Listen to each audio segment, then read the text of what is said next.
This is an architect of glass, flawless, lauded, perfectly arranged inside a silence of her own making. Then something shifts, not with thunder, but with the quiet certainty of an account opened against you. What follows is the truth of the silence, a supernatural subtraction that eats at warmth and memory. The Glass Cage. The ritual began, as it always did, with an infinitesimal adjustment. Kiko Tanaka's hand, its fingers long and elegant, hovered over a single jet-black ceramic vase. The vase sat on a low, polished teak table, a stark island of organic warmth in a vast sea of polished concrete. To an observer, the scene was one of perfect stillness. But to Kiko, it was a universe of imperfection.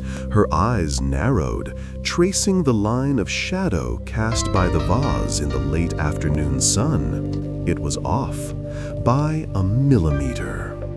With the intense focus of a surgeon making a critical incision, she nudged the vase to the left. Her breath, held tight in her chest, escaped in a quiet sigh as the dark line on the floor snapped into perfect, razor-sharp alignment with the edge of a shadow thrown by a distant structural pillar.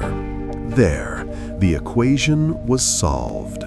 The small, silent victory sent a brief, calming tremor through her.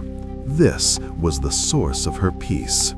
In a world of sprawling, unpredictable chaos, within the glass and concrete walls of her own design, every line and every shadow submitted to her will. She straightened up, her task complete, and walked towards the source of the light. The western wall of her apartment was not a wall at all, but a sheer, uninterrupted pane of glass. 40 floors below, the city of Tokyo sprawled out, a glittering, electric ocean preparing for night.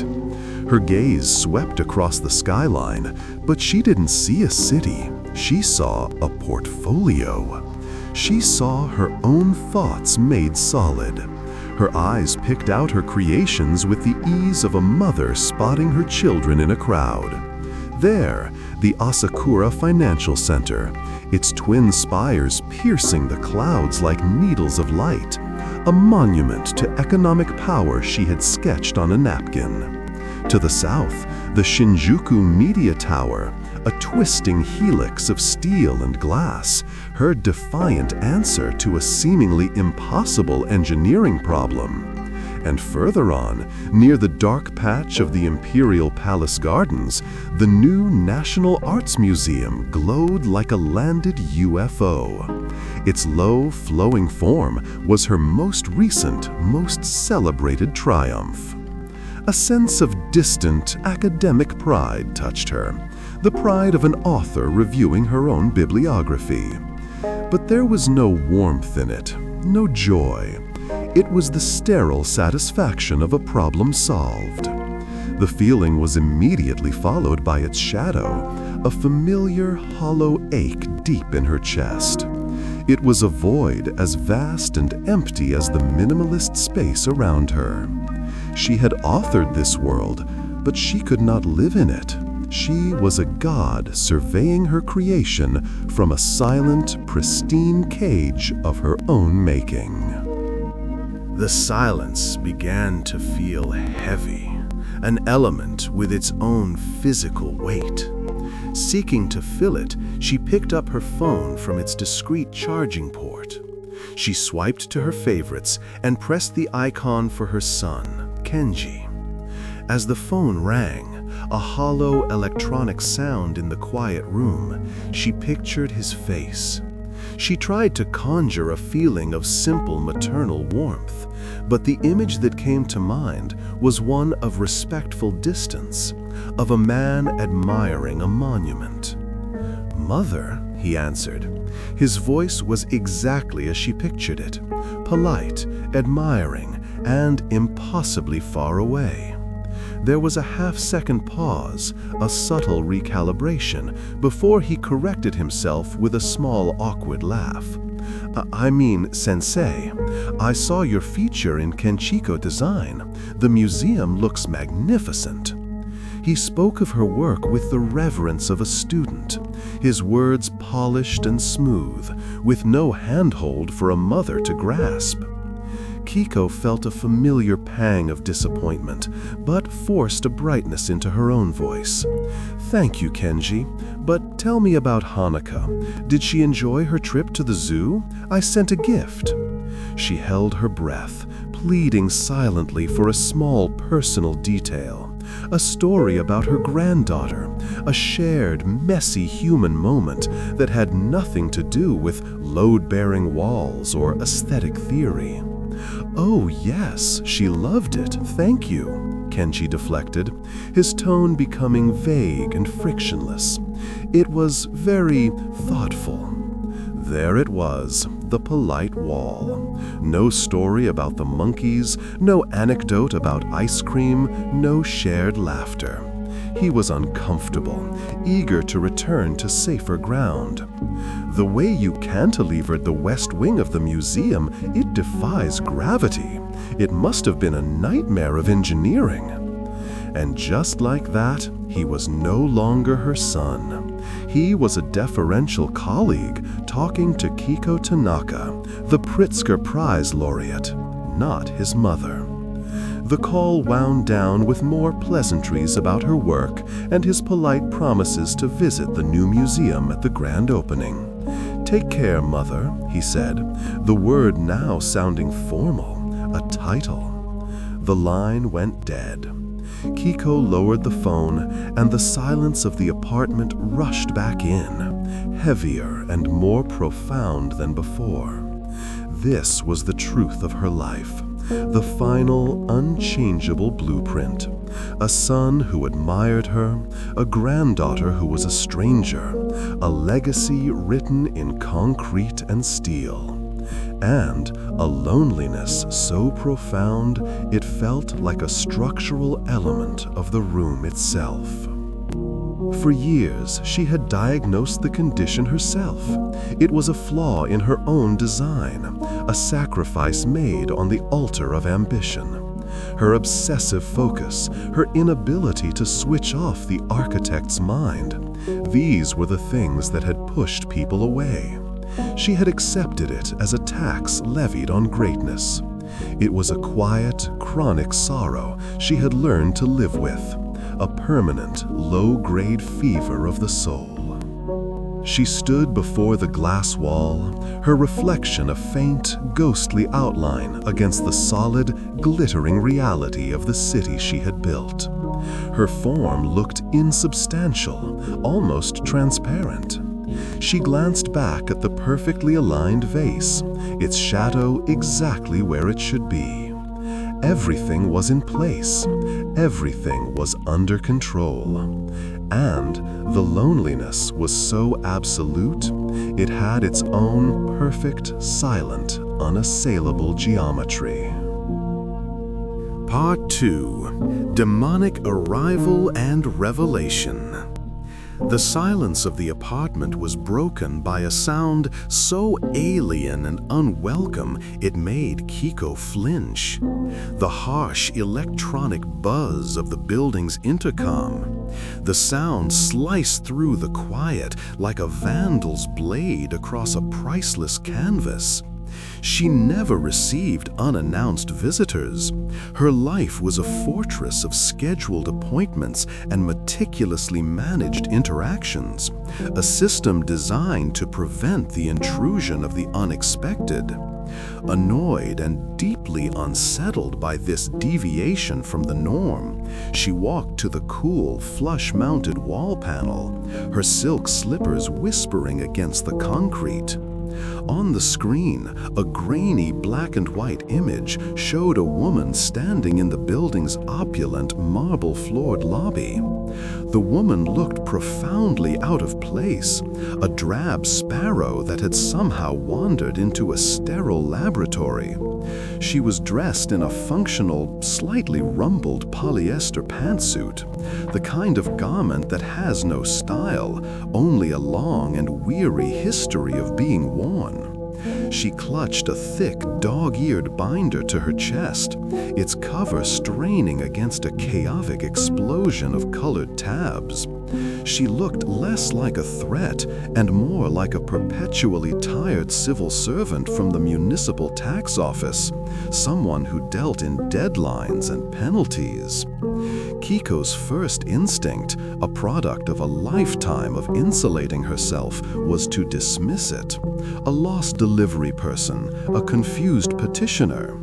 But a cold, logical problem immediately presented itself. The building's front desk security was legendary, a human and electronic bulwark of her own design. No one got to the intercom without being cleared.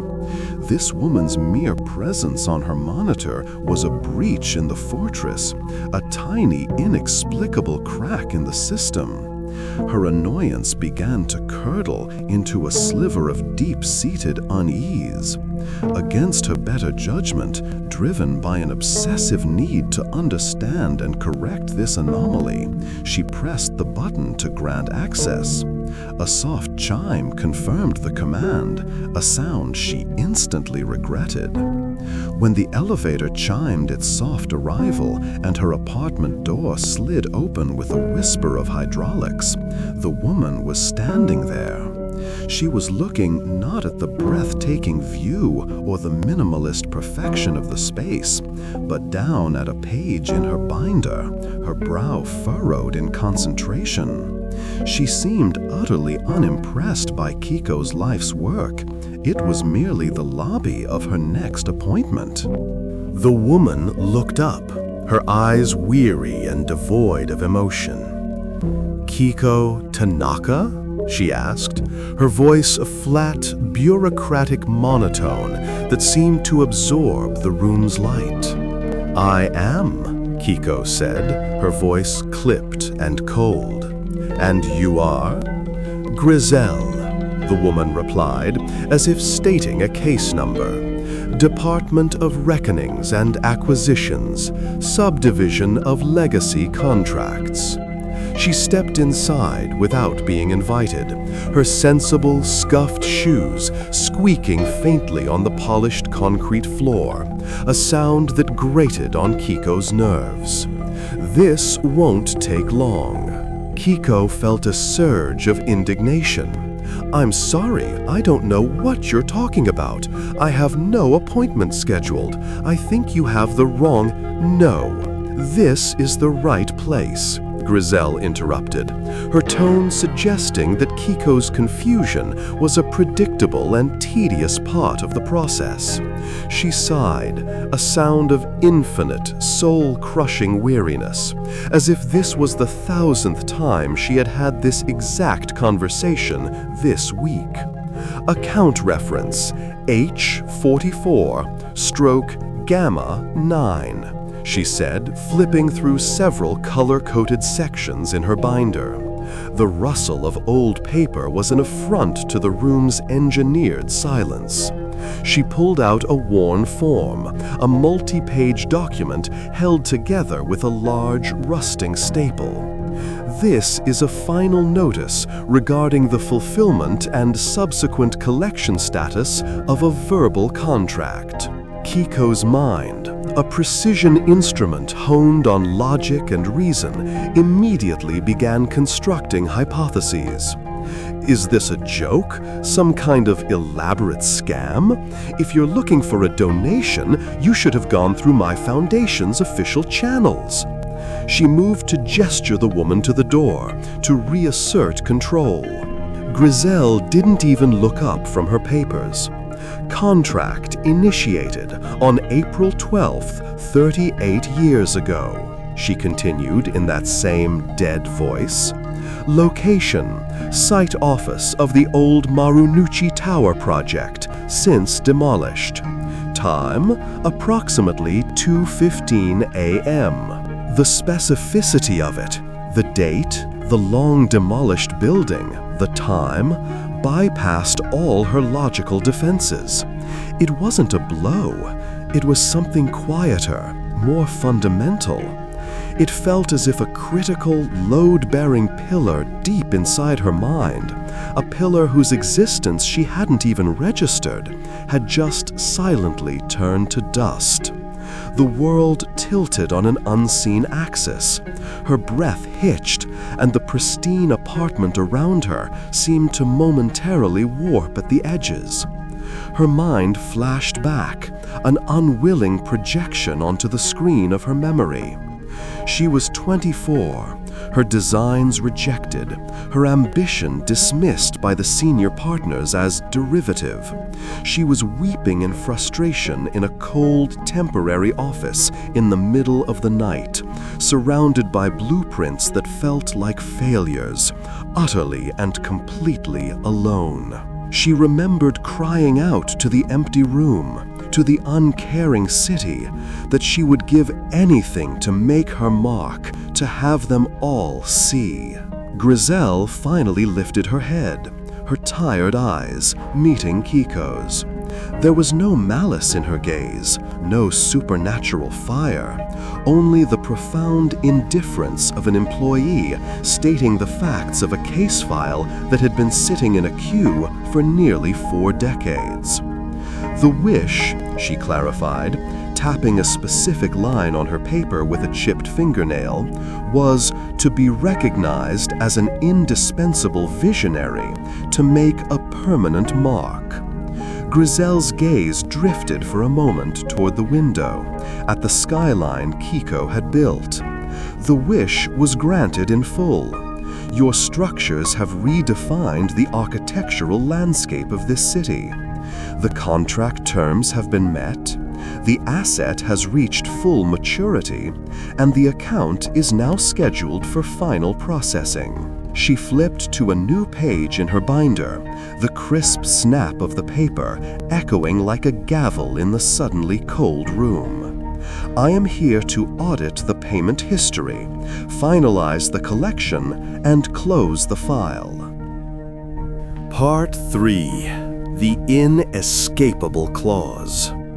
Kiko's mind, reeling from the impact of the impossible memory, scrambled to reassert control. The initial shock, the feeling of a structural pillar turning to dust within her, began to recede, replaced by the cold, sharp fury of her intellect. She was Kiko Tanaka. She did not deal in ghosts or forgotten curses.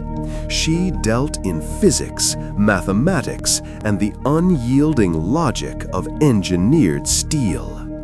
This had to be an attack, a sophisticated, deeply researched psychological assault. "This is insane," she said, her voice regaining its familiar, authoritative edge. She deliberately moved away from the open space of the living area, retreating behind her desk, a massive, minimalist slab of polished black granite that served as her fortress of reason. She placed her hands flat on its cool, solid surface, drawing strength from it. "You've done your research, I'll grant you that. You've uncovered a moment of weakness from my past, a moment of youthful melodrama.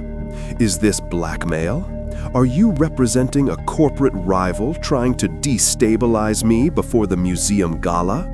The timing is certainly convenient." She leveled a steely gaze at the unassuming woman. "I demand to see your identification, a business license, a point of contact for this department of yours." She was trying to force this impossible situation back into a framework of rules and procedures, a system she could analyze and defeat. Griselle did not react to the accusations of corporate espionage. She did not seem intimidated by Kiko's authoritative tone or the stark power of the room. She simply sighed that weary, soul-draining sigh again, as if dealing with a willfully difficult child who refused to accept that 2 plus 2 equals 4. Blackmail is an unsanctioned, freelance activity, Grizel stated, her voice as flat as a blueprint. She flipped a few pages in her binder, the dry rasp of the paper echoing in the tense silence. The terms of payment are clearly outlined in subsection Gamma, paragraph 4. She held the binder out slightly, though not for Kiko to read. A directly proportional depreciation of personal connection with all individuals professionally influenced by the subject's work. It's a standard clause for wishes involving widespread public recognition. She lowered the binder.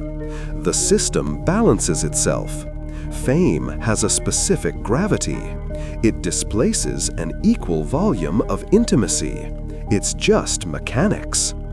The sheer banality of the explanation, the reduction of her life's profound loneliness to a mechanical clause, was more maddening than any demonic threat could have been. Mechanics? Kiko repeated, her voice laced with disbelief. Grizel looked up, her tired eyes holding a flicker of something akin to impatience. I can see you require verification. It's often necessary for clients with a strong analytical framework. She consulted her form again. Let's perform a simple diagnostic. Call your son, Kenji Tanaka, back. Kiko stared at her, bewildered. What? Ask him what he ate for breakfast this morning, Grizel instructed, and then began reading directly from her notes, her voice a perfect monotone. He will be unable to answer. He will express confusion as the query falls outside the established parameters of your relational contract. Then, to re-establish a comfortable conversational footing, he will deflect by mentioning the structural integrity of your Aoyama Tower project, specifically citing the innovative use of seismic dampers. That is the predicted conversational pathway. You may proceed. The request was so bizarre, so absurdly specific, that a cold dread began to crawl up Kiko's spine, silencing her arguments. This wasn't a vague prophecy. It was a testable hypothesis, a scientific experiment. A part of her, the logical, indomitable part, believed this would be the moment the entire charade fell apart, proving Grizel was a fraud.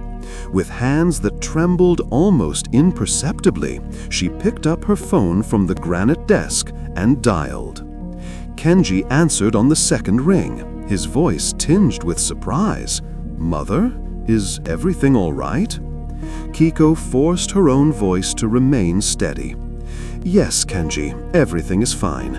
Forgive me, this is a silly question, but I was just wondering, what did you have for breakfast today?" There was a long, deep silence on the other end of the line. Kiko could hear his faint, confused breathing. "Breakfast?" Kenji finally said, his voice laced with genuine bewilderment, as if she had asked him to explain the principles of quantum mechanics. I'm not sure why you're asking. Is this about my health?" "No, just curious," Kiko pressed, her heart hammering against her ribs. "Oh, well," he trailed off, another beat of silence. "You know, it's funny," he said, his tone shifting, becoming brighter, more confident as he stepped onto familiar ground. "I was just thinking about the Aoyama Tower. The way you integrated those seismic dampers, truly innovative." The words struck Kiko with the finality of a surveyor's hammer driving the last peg. The conversation was playing out exactly as the woman had predicted, word for excruciating word. Kiko hung up the phone without saying goodbye, her hand falling to her side, the sleek, cold device feeling impossibly heavy. The foundation of her logical world had just been utterly and irrevocably demolished. The truth settled on her not as a sudden revelation, but as a slow, creeping horror, an audit of her entire adult life. Her loneliness wasn't a personality flaw or a consequence of a busy life. It was the literal, calculated cost of her success, debited from her soul with every ounce of recognition she had ever received. Every award she won, every building she raised, every fawning article written about her. Each one had stripped away another layer of her personal identity in the eyes of others, replacing it with the cold, hard facade of the architect. She looked at her perfect, empty apartment, and for the first time she truly saw it. It was not her home. It was a monument to her emotional bankruptcy, the physical manifestation of her payment plan. In a last, desperate gasp of hope, she looked at Griselle, all pretense of authority gone, her voice a raw whisper. "What can I do? How do I stop it? How do I reverse it?" She was no longer a titan of industry. She was a pleading debtor facing foreclosure. Griselle simply shook her head, her expression unchanging, unmoved. She flipped to the final section of the file, a crisp, fresh page marked Account Finalization in stark block letters. The terms are non-negotiable post-fulfillment. The wish has been granted, the services rendered. This is not a discussion or negotiation. She looked up from her binder, her gaze final and absolute, the gaze of a bureaucrat whose only concern is the clock on the wall. This is an audit. My purpose is to finalize the account. We have two standard procedural options for closing a file of this nature. Please select one so I can get this paperwork filed before the end of my shift. Part 4. Fulfillment and Consequence. Griselle, seemingly indifferent to the existential terror that had just hollowed out Kiko's world, acted as if the conversation had now progressed to its most straightforward and logical phase. Her job was not to manage Kiko's despair, but to process her paperwork. With a distinct lack of ceremony, she placed her heavy binder on the corner of Kiko's pristine granite desk. The dull thud of the impact echoed in the silent room, a sound of finality. She methodically flipped to a section marked with a faded yellow tab labeled Closure Protocols. From within this section, she slid out two separate multi-page forms. They were not ominous scrolls bound in skin, but something far more dreadful: standard, bureaucratic documents. They were printed on thin, grayish paper, the kind that jams in office printers, and were covered in dense blocks of text, numbered clauses, and endless checkboxes. She laid them side by side on the polished desk, their mundane appearance a grotesque insult to the magnitude of the transaction they represented. As per standard procedure for matured legacy contracts of this classification, Griselle stated, her tone identical to one she might use to explain two different pension plans, you are required to select a finalization option to formally close the account. She tapped the first form with the plastic cap of her pen, the sound a sharp little crack in the silence. This is Form 3B, Accelerated Deprecation. She leaned over it slightly, pointing to a specific paragraph. Upon signing, a final collection event is triggered. All remaining personal emotional tethers to professionally influenced individuals are severed. The process is clean, efficient, and guarantees full account closure within one standard Terran business day. She looked up, a flicker of something almost like professional pride in her weary eyes. It significantly reduces administrative overhead and eliminates the need for follow-up paperwork on our end. From a processing standpoint, it's the preferred method. She made it sound like a quick, clean demolition. Brutal, absolute, but final. Then, with a sigh that suggested she was now having to explain a less desirable, more troublesome option, she tapped the second form. This is Form 3C, Standard Deprecation. Her tone became slightly more weary, as if describing a bureaucratic quagmire. This is the default pathway if no selection is made within a prescribed time frame. The account remains open, and the current rate of emotional erosion continues naturally. Your remaining personal connections will degrade to zero over a period of several years, subject to standard environmental and relational deviation. She looked up at Kiko, her expression flat. It requires quarterly follow-up audits, supplementary forms, and is, frankly, a logistical headache for my department. But the option is available. She presented this choice as a slow, painful decay, a building left to the mercy of the elements, destined to crumble over decades in a messy, prolonged, and undignified collapse. This was Kiko's true moment of horror. It was a terror so profound and so quiet it had no scream. Her eyes scanned the dense text of the forms. Her brilliant mind, trained to find any flaw, any loophole, any ambiguity in a contract, found nothing. The language was perfect, sealed, utterly devoid of weakness. The system was absolute. "And there's nothing else?" Kiko asked, her voice a dry whisper. "No appeal? No addendum? No possibility of renegotiation?" Griselle shook her head slowly. The time for negotiation was 38 years ago, at the point of offer. The terms were anything. The offer was accepted, the service was rendered. This is merely the settlement of the invoice. "But I didn't understand," Kiko pleaded, the words tearing from her, raw and desperate. It was the last, most human argument she had. "I was a child. I was desperate. No one would understand the cost." "Understanding is not a prerequisite for contractual validity," Griselle stated, her gaze unwavering. The service was rendered regardless. Futility slammed into Kiko, a physical force that made her sink into her chair.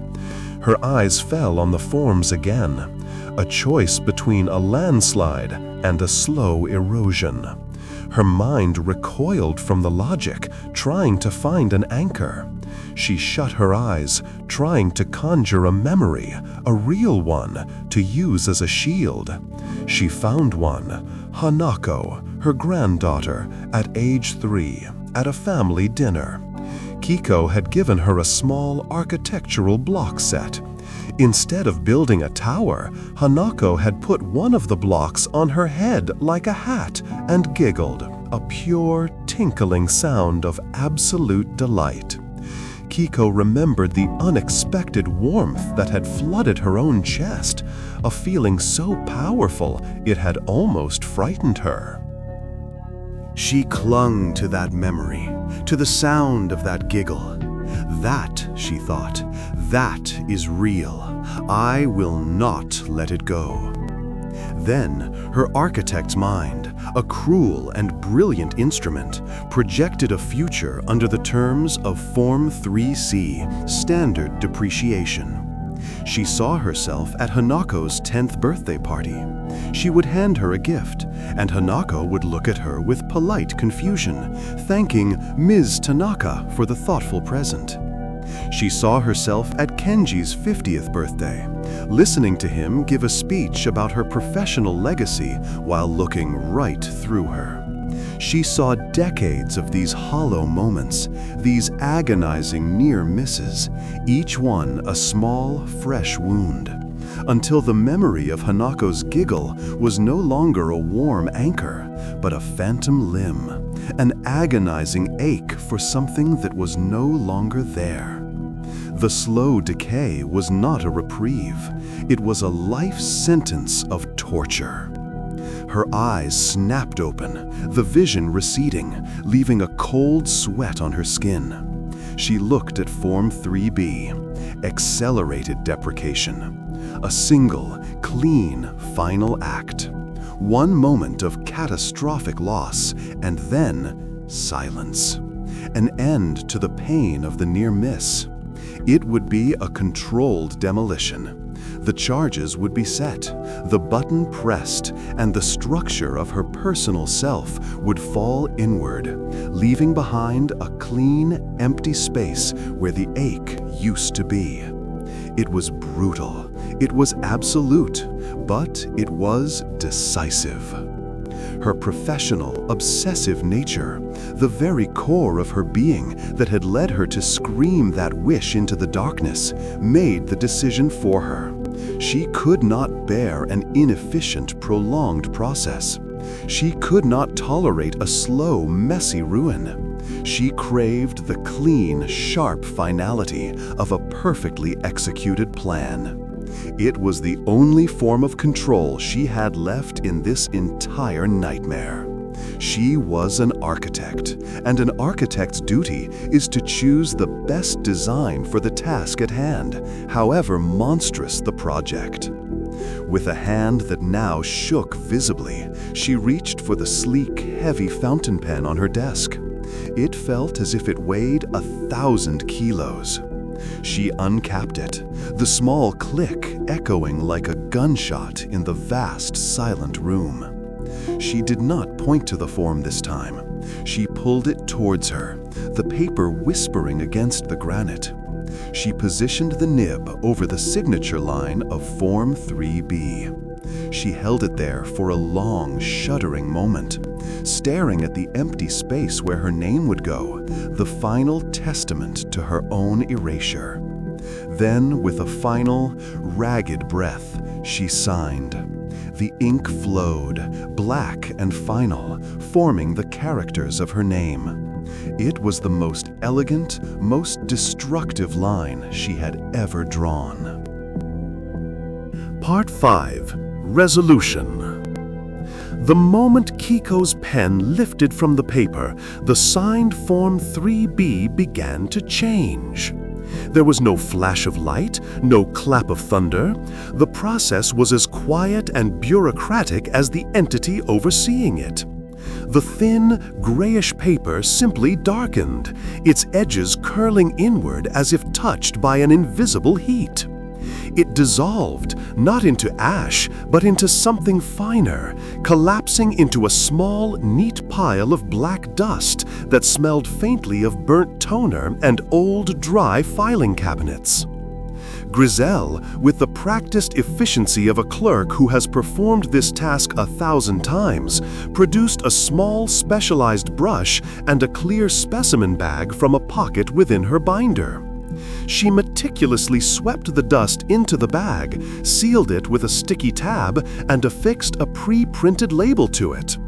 The other form, 3C, she simply slid back into its folder, its purpose now obsolete. The entire act was sterile, procedural, and utterly devoid of ceremony. She closed her binder with a decisive, final snap. The sound was the only loud thing in the room, an exclamation point at the end of Kiko's life as she knew it. "The transaction is complete," Griselle stated, her voice flat. "The account is now closed." She stood, her job done. She offered no condolences, no parting words of wisdom. "Thank you for your cooperation," she said, her gaze already distant, likely on the next file in her queue. "It will be noted in your file." She turned and walked to the door, which slid open before her. She stepped out, and the door slid shut, leaving Kiko alone once more. The silence that rushed back in was different. It was not the heavy, lonely silence from before, a silence full of unspoken grief and longing.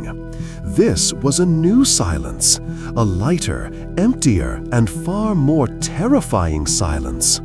It was the absolute perfect silence of a vacuum, a space from which all warmth and all connection had been surgically extracted.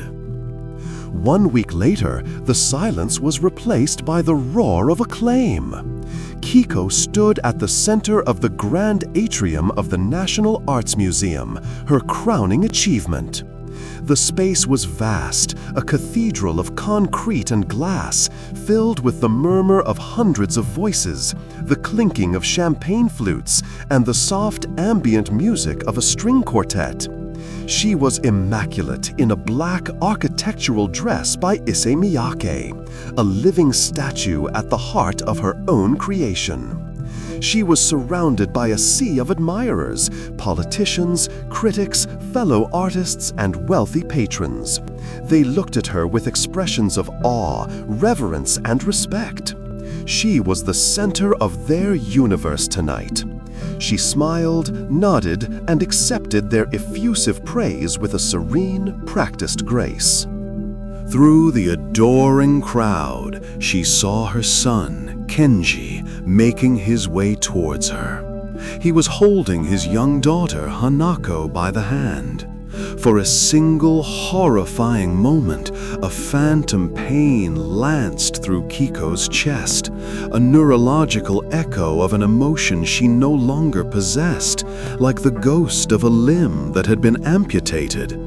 She watched them approach, her expression perfectly, serenely composed, giving no hint of the phantom sensation.